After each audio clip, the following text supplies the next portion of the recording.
It happened on an ordinary Sunday morning in America. The highways were busy. Coffee shops were full. Church bells were ringing. Nothing felt unusual. But that morning, something strange happened to Mark. Mark was a regular American Christian.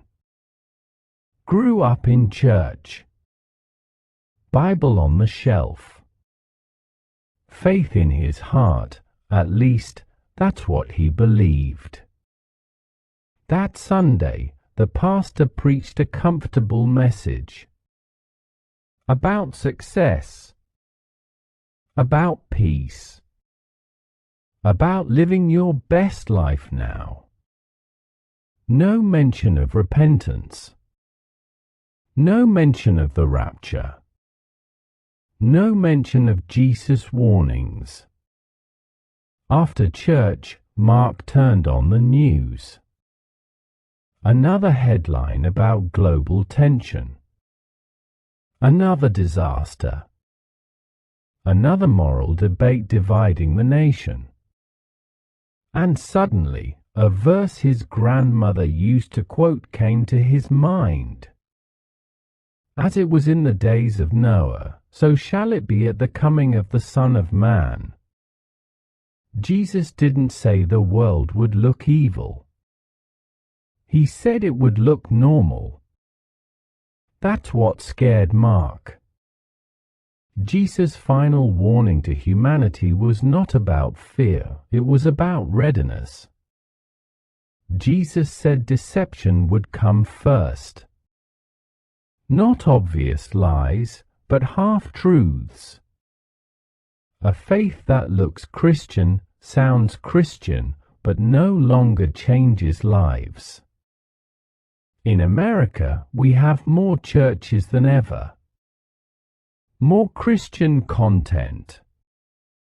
More freedom to worship, yet Jesus warned that many would still be unprepared. He said people would be eating, drinking, buying homes, planning futures, just like today. Jesus said his return would come like a thief in the night. No warning. No countdown. No breaking news alert. Mark realized something that day. Jesus never warned the world because he hated it. He warned it because he loved it. The rapture was never meant to scare humanity. It was meant to separate truth from comfort. Jesus said many would say, "Lord, Lord," but still miss the moment. Not because they rejected him, but because they were distracted.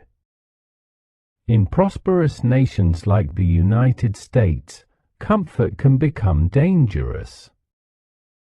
Faith becomes cultural. Christianity becomes routine. Urgency disappears. That was Jesus' final warning. Not wars. Not earthquakes.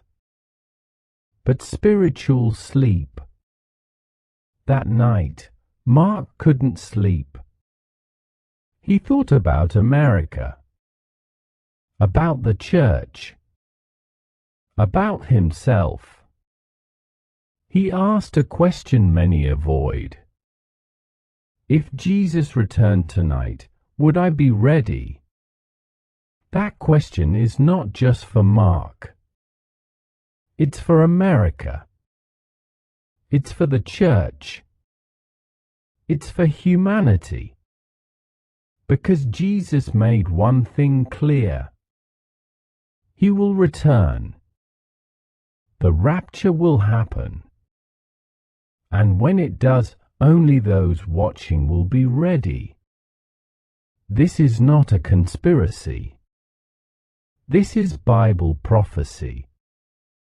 This is Jesus' final warning to humanity. So the question is not, Do you believe in the rapture? The real question is, are you living like Jesus could return today? Because love always warns before it arrives.